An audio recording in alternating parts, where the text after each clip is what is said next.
All right, media, as a reminder, please wait for the microphones. We're going to start here in the front row with Steve. Starling, obviously, the key to succeeding in these moments is not putting too much pressure on yourself. But in that particular moment, how aware are you of the fact that you guys had the bases loaded, nobody out, and it was on you now to find a way to make sure you cashed in? Para tener éxito en ese tipo de turno, tú no te puedes poner mucha presión ahí. Qué importante fue en ese momento tú poder tener éxito para ayudar al equipo en ese entonces. Bueno, lo que pensé fue mirar la bola arriba. Sé que me están tirando picheo quebrado, la cual me está doyendo. Pero en esa situación de cuando tengo gente en base, lo que me enfoco es ver la bola arriba. Tratar de hacer un buen swing, traer carrera. Y esa ha sido la consistencia que he estado trayendo carreras home, porque me enfoco en dar la pelota en el medio y cuando la veo arriba, entonces trato de hacer un buen swing.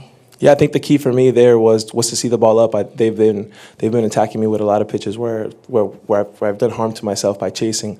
So in a situation there where you have men on base, it's to see the ball up and to try to keep the ball up the middle, because at that point you just kind of want to help the team win and do what's best for the team in that situation. And that's what ended up happening. And then Jose, for you, an inning later, do the same thing with 2 outs and the bases loaded. I mean, you've obviously been great, 2 outs, runners in scoring position, but the team has been really good at putting together sort of 2-out rallies. Why do you think, as a group, you guys have been so good at that? We're just competing. We put a quality at bat. I was able to see a mistake from Ruiz and put a good swing on it, find a hard, and scored another 2 runs. Okay, we're going to go over there to Mike in the first row, left. Just for both of you guys, how much do you want to close this thing out tomorrow and not give the Phillies any oxygen here? Well, I mean, it's important. Every game is important. Tonight's game, it was very important. Tomorrow's game is going to be even more important. Every game matters. Most definitely we're going to go up there with the same energy and then try to compete and try to win every inning. ¿Cuántas ganas tú quieres ganar mañana? No, si ganamos mañana es algo sumamente importante, la cual nos acercamos más a la meta que queremos. Sabemos que estamos jugando con un equipo bueno también, que viene a competir igual que nosotros, pero nosotros seguimos con la misma energía de no quererse mucho, sino hacer y ejecutar la situación cuando se presentan. Y si ganamos mañana, pues celebramos y seguimos adelante. Yeah, no, for sure. I think tomorrow it's obviously an important game. Obviously, we want to win because it brings us closer to the goal, to our ultimate goal. At the same time, we can't try to do too much. We kind of have to play within ourselves. And just go out there and do our job. But at the same time, we want to be able to go out there and celebrate and win. Okay, we're going to go down here to Abby in the front row. Jose, what are you thinking when you come up with the bases loaded twice in 2 innings, and how does your approach change when you come up there no outs versus 2 outs? Just try to put the ball in play. Like I say, in the playoff, you're facing the best pitchers, and they're gonna make pitches. And like I say, I just say find a mistake from Ruiz, and then I just find a hole. Like I said, when you put the ball in play, good things happen, and it shows there for Marty, it shows there for me, and then the whole team did a great job competing that inning, and it was pretty special. Okay, on the left over there in the first row, Tenchi. Starling, tú como veterano, al igual, ustedes son ambos veteranos. ¿Qué tiene este equipo tan especial que en el último tercio del juego siempre capitalizan carreras? Iglesias, ¿te viste en algún momento el año pasado bateando detrás de Pío Alonso, uno de los hombres más poderosos que tiene el béisbol?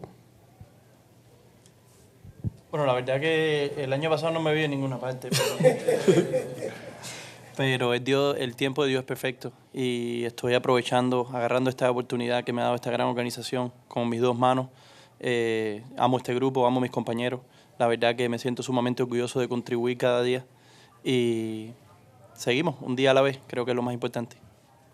Bueno, sí, creo que en esa situación de 7º y 8º, 9º, creo que ponemos al público en pánico de subirle y bajarle la alegría, pero en esos innings, cuando vemos que no hacen carrera, como que nos enfocamos más, como que decimos cada uno, nosotros podemos, si nos hacen, le hacemos.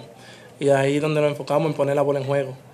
Y siempre que se envasa al indoor, algo bueno pasa, porque la energía que él da y pone en el terreno es algo que nos hace nosotros ver y sacar de abajo para que el equipo gane. La verdad es que Lindor, Nimo, Alonso y Viento han sido unos líderes en estos juegos que hemos jugado, en la cual se ha visto la diferencia de que cada uno de ellos hace lo mejor por ganar y cuando nosotros vemos eso nos satisface de venir y cubrirlo también. Y por eso que tenemos una armonía tan bonita de querer ganar los juegos y seguimos celebrando cada día y jugando pelota duro. Okay, I'm going to go in the back on the right. Buenas noches. Esta pregunta es para los dos. Son los mismos Mex en el papel que comenzaron en abril, pero son unos Mex después de la segunda mitad que están demostrando que totalmente sí se puede cambiar. La pregunta es la siguiente. ¿Qué hicieron los Mex que ustedes puedan definir en una sola palabra para ser unos nuevos metropolitanos? Creo que la unión que tenemos es algo que lo hemos tomado en cuenta de ser algo de que si uno falla, el otro viene, le dice la cosa y lo ponemos en práctica y sale bien. La unión es lo que nos ha hecho más fuerte cada día, de que olvidemos el pasado, si nos enfocamos en cada juego que viene para hacer mejor. Y como dije, que ese tiempo que pasó, esos 2 meses, los 2 primeros, fue bien difícil, pero siempre nos mantuvimos con la esperanza de que todo iba a cambiar. Y una vez que empezamos a ganar, ya el resto fue historia, se olvidó eso y ya tú has visto dónde estamos. Okay. Anything else for these guys? Okay, John, right down here in the front. Mike's over here, John. This way. How would you guys describe Manaya's performance, especially that at bat against Bryce Harper in the 6th, 2 runners on? ¿Qué tú puedes decir sobre la salida de Sean y, más importante, el turno en contra de Harper en el 7º inning? Bueno, la verdad que hay que quitarse la gorra ante Sean hoy en día. Tiró 7 y 1/3, la cual es algo que no tenemos como agradecerle el gran trabajo que hizo hoy. Dominando a cada bateador. Fue algo bonito de ver compitiendo en cada picheo. Cada persona que tenía en base trataba de hacer out de doble play. Eso es algo bonito de que haya salido en esa última entrada y tratar de hacer out, pero la verdad hizo un gran trabajo tirando esa entrada. La verdad que hay que quitarse la gorra antes de hoy. No, you really got to tip your cap to Sean for the performance that he had. We can't be more grateful for him in a situation like that where he went out there and he was essentially dominating the entire night, dominating every single hitter, getting the double plays that he needed, striking out the guys that he needed. But yeah, no, and even going out for that 8th inning and trying to continue to do the job. But just a tremendous effort tremendous effort by him, and just an outing that we definitely needed. Okay, thank you guys.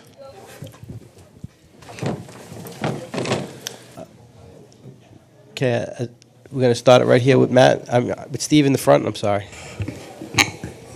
That door closed. Carlos, you've talked about how impressed you've been with your pitchers attacking late in the season, specifically in that 6th inning with Manaya when he walks the first 2 batters and then strikes out Harper on 3 pitches and throws 3 straight strikes to Castellanos. Just what are you thinking as you're watching the way he's attacking the heart of their order in that spot? Yeah, look, I don't think it was a hard decision there, because I could have go to the pen. I had Rick Garrett, and the 3rd time through the order, the righties coming up, the first 2 guys get on with walks, But then once he got Harper there, I thought he had the momentum back. I always liked his presence, and especially today, his demeanor on the mound. He was always on the attack from the first pitch. But then the 2 walks that inning, But after he got Harper, man, I was like, this is his game. A little bit of cushion there with 2 runs, but I thought the key overall today was attack the hitters and staying on the attack. And what an amazing job from him today. And it's been a while since you've been back here at Citi Field. I know you talked about anticipating the atmosphere. How did it live up to what you thought it would be? Amazing, fantastic. Let's do it again tomorrow, and more so. But obviously, I got to stay in the moment. But what a privilege, what an honor for us to have that support from our fan base. We feel it. I've been saying it the whole year, and today was the perfect example. For us, it's a privilege to be able to put this uniform on and represent this franchise and do it for our fan base. They deserve this, and just know that we will continue to fight, we will continue to believe, and we continue to have that one-day mentality. Next question, over here on the, Ed, on the right. Carlos, what was your level of concern when Sean walked the first two batters in the sixth?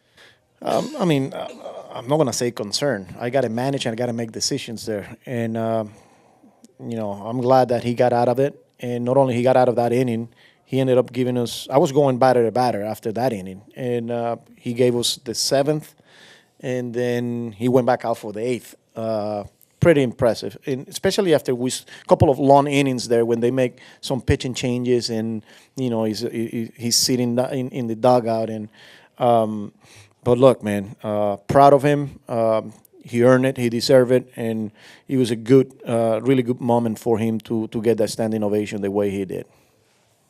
Next question. Okay, we're gonna go over here, Mike, in the first row, on the left. Excuse me, Carlos. What can you say about the way Pete has just continued to step up here the last few days? He's on, and I think we've been saying it the whole year. He can carry a team. He can carry us, and we're here because of that big swing that he got in Milwaukee, right? And then today, first pitch he sees of a really good pitcher on Nola, and he goes the other way. And not only he goes with the other way, he goes with ease. Like as soon as he hit it, everybody in the ballpark knew that ball was gone. That's not easy to do on a night where the ball seems like wasn't going to travel as much. After Schwarber hits 107 to lead off the game and doesn't even make it to the warning track, and then Pete connects that one and he's out of the ballpark. So. Proud of Pete, good for him, and we want to continue to need him. We're gonna go behind you, Howard. Yep. Carlos, Pete has historically always hit Nola well. What is it about his approach to Nola that you think makes that a particularly good matchup for him? Yeah, it's hard to tell because they're pretty familiar with each other. And like I said before the game, it's a game of adjustments. Nola knows him well. Pete knows him well as well. They face each other for a long time, and I'm glad that Pete stayed on the attack today and got a good pitch, that first pitch of the game of his at bat, and he was able to hit that homer. But yeah, two really good players facing again in the division series, and Pete got him today. Okay, first row on the left here. Sean Manaea in the first inning, he was getting hit pretty hard, and then I don't know what adjustments he made, but what did you see him do? What adjustments did you see him make to kind of settle down after that? He didn't back down from contact. He didn't back away. We know they are an aggressive lineup, and they show it right away. They were attacking him, but he kept getting the baseball. He had really good rhythm, and he went right after. He trusted his stuff. He trusted the game plan, and he didn't back away from it. I like how he used all of his pitches, especially the changeup. And when he needed to make pitches, he did. Unbelievable job. And like I said, he was on the attack. It was a different look today, even though we've seen it the whole year. But his mound presence, his demeanor, like there was something different about him today that I'm just proud of him. And then just what would it mean for this team to clinch tomorrow at home, if possible? Look, obviously it'll be special, but we got to come back tomorrow and we got to win a baseball game. If we would have lost today, the mentality we need to come back tomorrow and win a baseball game. One day at a time mentality, one series at a time. We'll come back tomorrow. We got to stay humble. We haven't done anything. We got to come back tomorrow. We have to prepare. We got to go out the way we go about our business pre-game, and then we got to go out there. We got to compete, and we got to go out there and execute. So we'll see what happens. We have anything else here? All right, we'll go here with John in the first row. I was just on the at-bat with Harper there. Do you think that was kind of perfect execution? He goes change-up, then sweeper to get him? Yeah, and we know he's going to be aggressive. You know, he's hacking. Not only pitch selection, but the execution. You know, really good changeups and really good slider. To get a really good hitter on a huge spot. I thought, like I said, I thought Sean got that momentum back after he executed and got Harper down. Okay, we'll take one more down here in the front, Steve. Carlos, you talk often, especially down the stretch, about winning plays and the need to make these little things happen. What does what Tyrone Taylor did in the fourth inning do for a group in games like this? Yes, huge. You know, and you're exactly right. Winning plays, winning at bats. Not giving them extra 90 feet, not giving them extra outs, winning counts, winning at bats. Today, Taylor execute a ball, that hits the wall, barehanded, and throws a perfect one hop to second base. And then Lindor, don't forget about that play. Not an easy play with the runner coming in, and not only he's catching it and applying a really good tag. So, and again, it's a leadoff double, and who knows what happens in that inning. And we get him at second base, and we got the momentum back. So, we need to continue to make those plays. We need to continue to have that type of mentality, and we need to continue to execute.